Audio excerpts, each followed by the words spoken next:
Sir पहले तो आप बोलिए ना, तो उनसे आप पूछिए पुराना पेंशन जो लोगों का डिमांड, ये यूनिफाइड बिल क्या है पूछे हैं?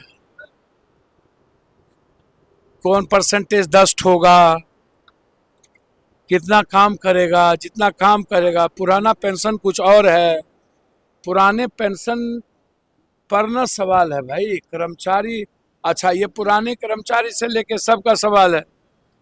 तो यूनिफाइड पेंशन तो समझिए कि इस सरकार की सबसे मतलब बकवास निर्णय है।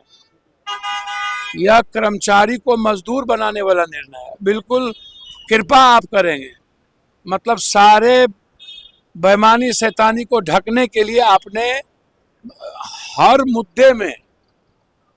मुद्दे में कॉरपोरेट को बेनिफिट और कॉरपोरेट सिस्टम को लाना। ये कर्मचारी के लिए कोई यूनिफाइड पेंशन नहीं है। इस पेंशन का कोई औचित्य नहीं है और ये 10% भी लाभान्वित नहीं होंगे।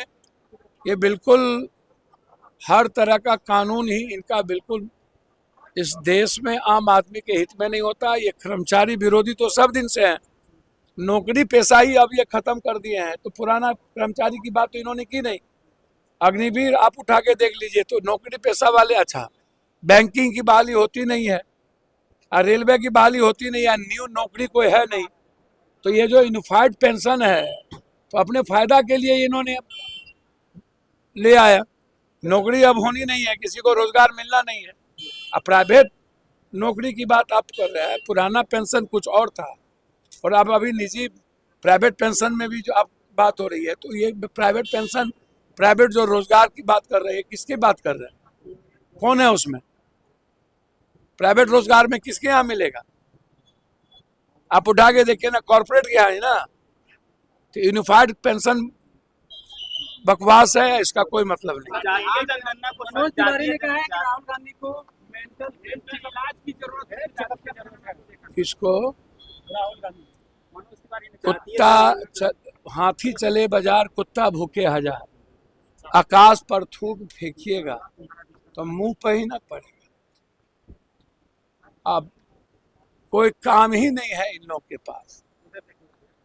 हिंदू मुसलमान के आधार पर और बैकवर्ड फॉरवर्ड के आधार पर ये चुनाव जीते हैं। ये लोग हर बातों में नेहरू, राहुल गांधी। तो हमको तो कभी कभी डर लगता है कि जो लोग ऐसी बात करते हैं, क्या उनके घर में राहुल गांधी के लोग ही घूमेंगे क्या? उसके अंगना में राहुल गांधी का सब कुछ दिया हुआ है क्या?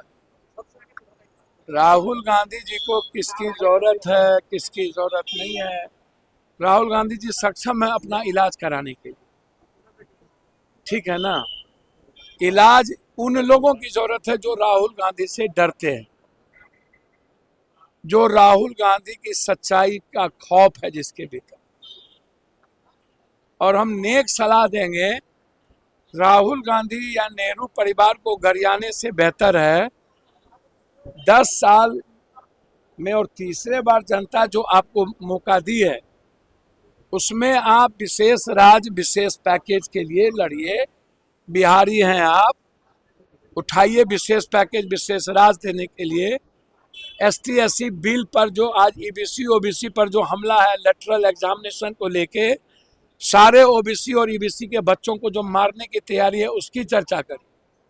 और एक तो पहले ही OBC को क्रीमिलियर में आपने झगड़ा लगा के मार दिया, अब ST SC में क्रीमिलियर ला करके आप ST SC को खत्म करना चाहते हैं।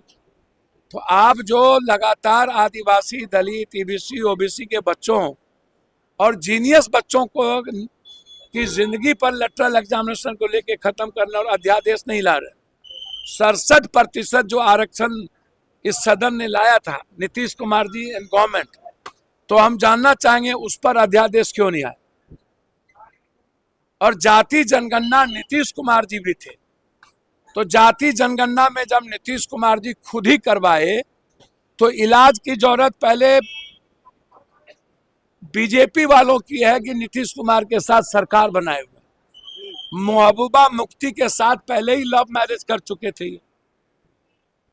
और आज राहुल गांधी जी या कांग्रेस लोकतांत्रिक मूल्यों पर, कब महबूबा अलगाववादी के साथ बीजेपी जो गाली देता था, तो पहले ही बीजेपी ने शादी लव मैरिज करके फिर तलाक ले लिया। और नीतीश कुमार जी जो सबसे पहले ओबीसी, कांग्रेस के बाद, गहलोत के बाद जाति जनगणना की बात नीतीश कुमार जी ने किया, और नीतीश कुमार जी के नेतृत्व में ही ये सरकार चला रहे हैं, तो इलाज किसका होना चाहिए? बीजेपी का कि राहुल गांधी जी का? तो पहले अपना इलाज कराए ना भाई।